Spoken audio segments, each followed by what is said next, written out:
Welcome to Ebas Gallery channel. During the media launch for the 2018 Audi S5 Sportback, the company's head of exteriors, Frank Lamberty, is introduced to me thusly: he isn't like other car designers. He doesn't own salmon-colored pants. He doesn't wear scarves outside the winter. He is just a humble guy. Lamberty is indeed very humble. He makes no mention of penning Audi's all-conquering Le Mans prototypes, which he did, or the company's DTM race cars, which he does. He's too busy defending his conservative design edict. Recent models, according to critics, are indistinguishable from their predecessors. Basically, some people think Audi's lineup could use more colorful pants. When it comes to the S5 Sportback, that point is moot. The previous generation never came to America, so buyers here will see the shape with fresh eyes. And they'll go ape. This toothsome new 5-door variant is Lamberty's rolling masterclass on proportions, packaging, and holistic design.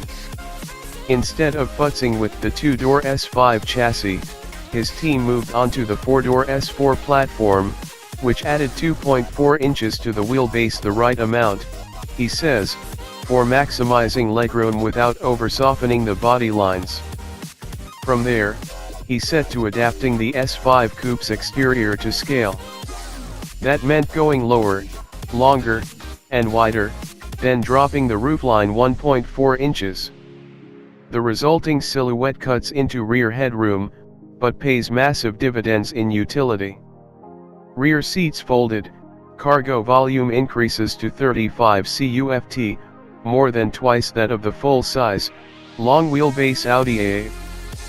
Leave those seats up, and the Sportback can carry 5 occupants while still offering 21.8 cuft under its power liftgate, roughly 40% more than S4 sedan. It is, in Jersey parlance, a proper 3-body trunk. Per usual, subtle changes, quad exhaust tips, honeycomb rear diffuser, unique 18-inch wheels, full LED headlights, differentiate the S model outside. Inside, it's all tech on deck. The optional 12.3-inch TFT dash interface runs at 60 frames per second, rendering Google Earth navigation quickly and crisply. Radar sensors, ultrasound, and 360-degree camera data offer a multitude of driver assists. The Sportback's cockpit is essentially a straight port from the S4 sedan. That means a relatively simple layout: smallish flat-bottom steering wheel, Alcantara door panels, pops of contrast stitching, handsome dash inlays, dinky plastic paddle shifters, and gorgeous 2-piece, diamond quilted leather bucket seats. The S5 Sportback also inherits the S4's closed deck, direct injected, 3.0-liter V6.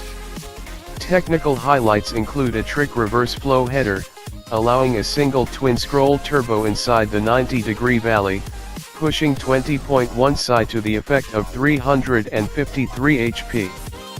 This is a stout, linear device, with 369 lb-ft from 1350 rpm and no perceivable lag, but lacks personality and doesn't encourage involvement.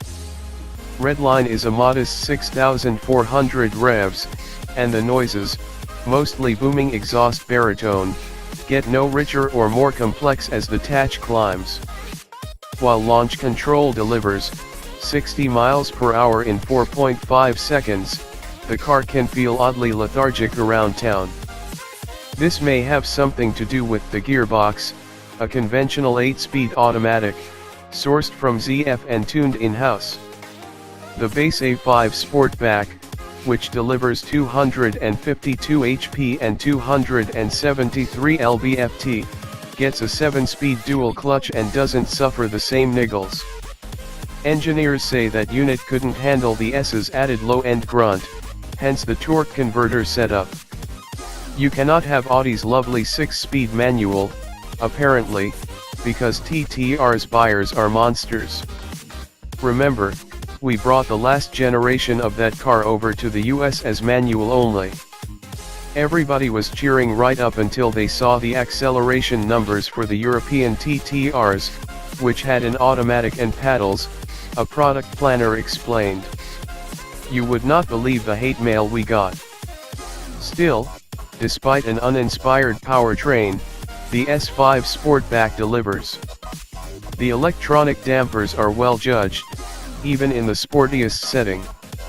Audi's venerated Quattro all-wheel drive system, employing a 40/60ths front-rear power split via mechanical center differential, comes standard.